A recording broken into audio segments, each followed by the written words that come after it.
Hi guys, welcome back to my little corner on booktube. So today I'm doing a little bit of a review on You've Reached Sam. So let me just read the synopsis and then we can continue. Okay, so You've Reached Sam is a story about a high school girl named Judy grappling with the with the recent death of her boyfriend Sam. One day after a week of Sam's death, Judy decides to call Sam to try and hear his voice for one last time, and to her surprise, he actually picks up. Now, I heard someone say that this was kind of like a magical realism type of thing. I'm not sure if that's true. Is that the case? I don't know. But this book was definitely not for me.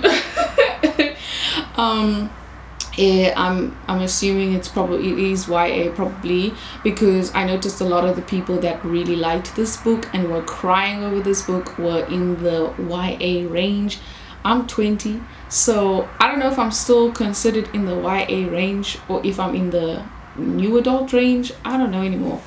All I know is this book was not for me, because everybody who was going crazy over this book was someone who was young, like in the mid to early teens. Those are the ones going crazy over this book.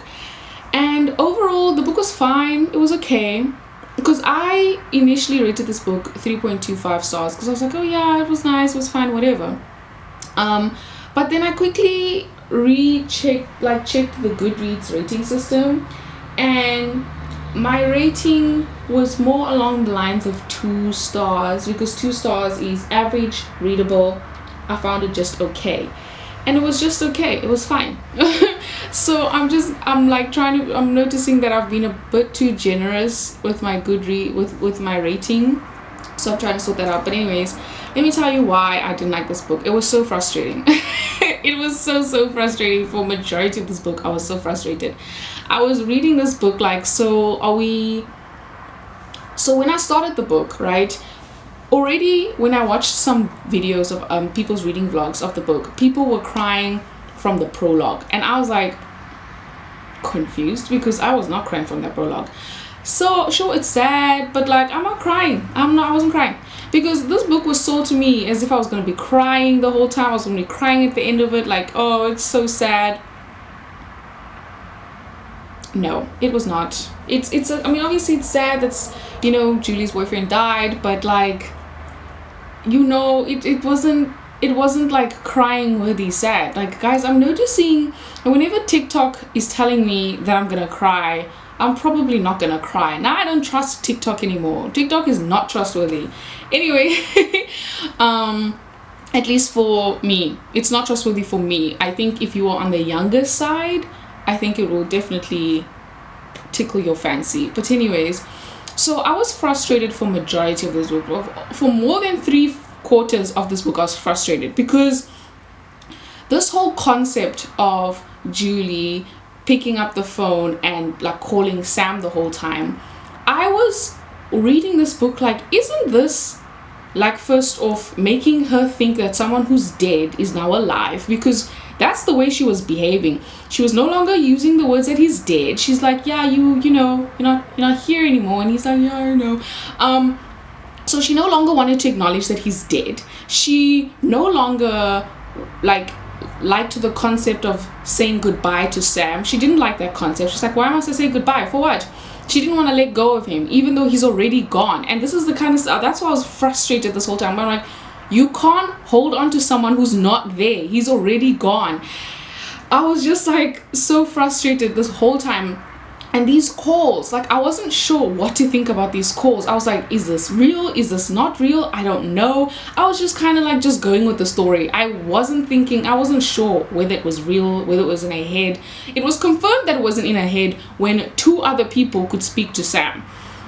I think it's Mika and then Sam's brother.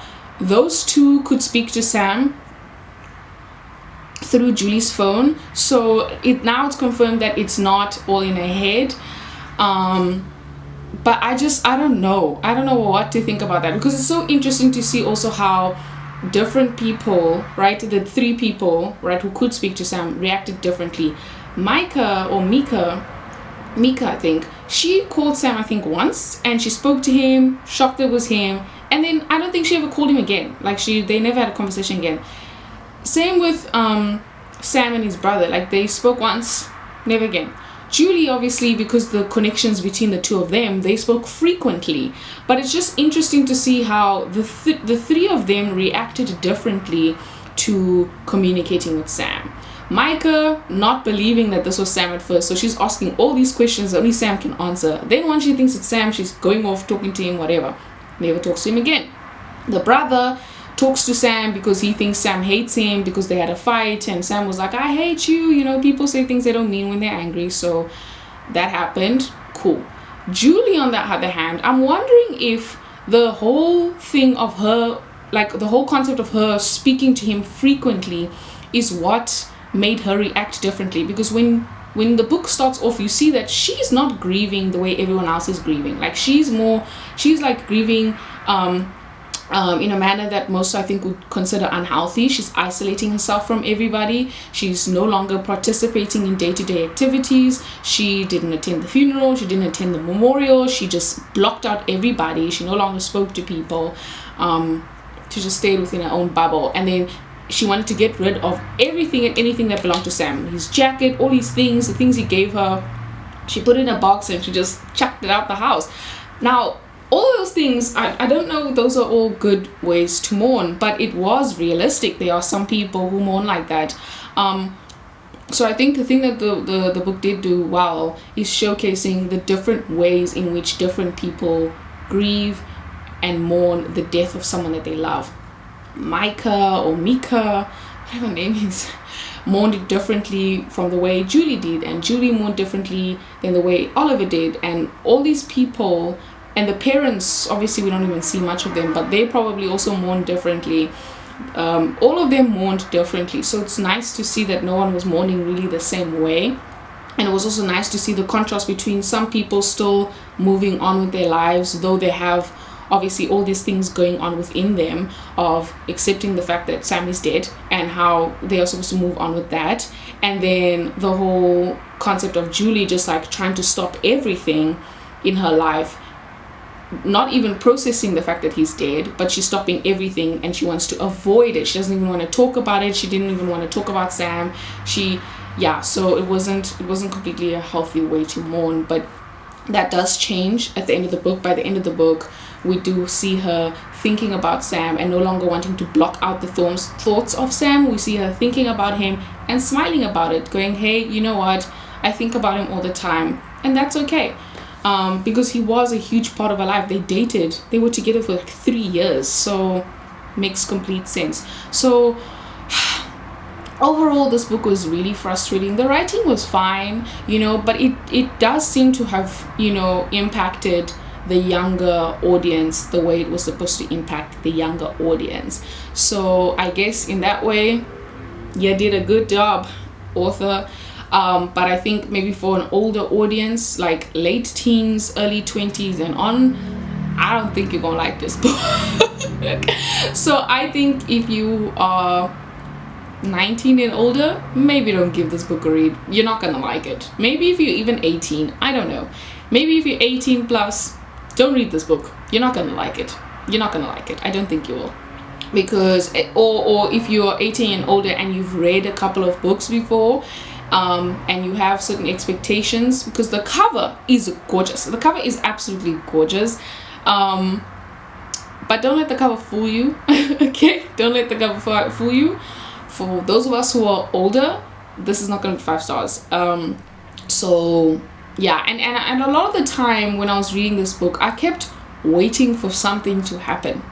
Like, I don't know, it was pretty slow, right? Which is fine, but I kept being like, okay, so when's the story gonna start picking up? And it kept going and going and going, and I was just like, oh, so this is just the pace of the book, like it's not picking up. But there was some things that I did, like some lines that I did like, so let me just find them and then read them, because I thought they were cute. Because what you call this, Julie is like is a writer, I guess you could say. She is a writer. So obviously since Sam died, she hasn't been writing much. And there's this guy, man, you see, I'm already starting to forget the names of people. There was this guy in the book who owned like a bookstore, this old man, who basically gave her like this beautiful like notebook so she could write, so she could write in. One thing that I did like about the book as well, another thing I liked, sorry, not one thing, another thing I liked about the book was the music references, because they're real songs.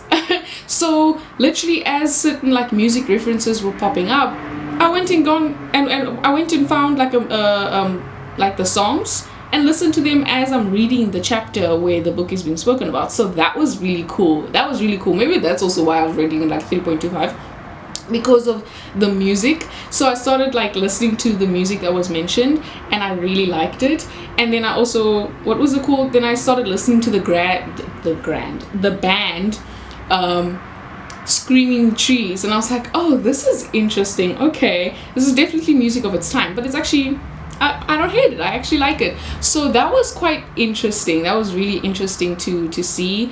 So I really liked that component. I love it when books add like songs, or like they have a playlist at the back. I love that so much. It just makes the whole experience more immersive, I guess. Hey guys, different day, same hoodie.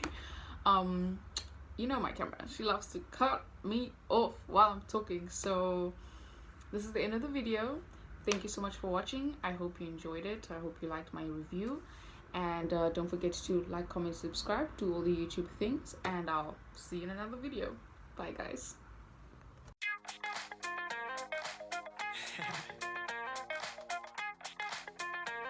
Hold up.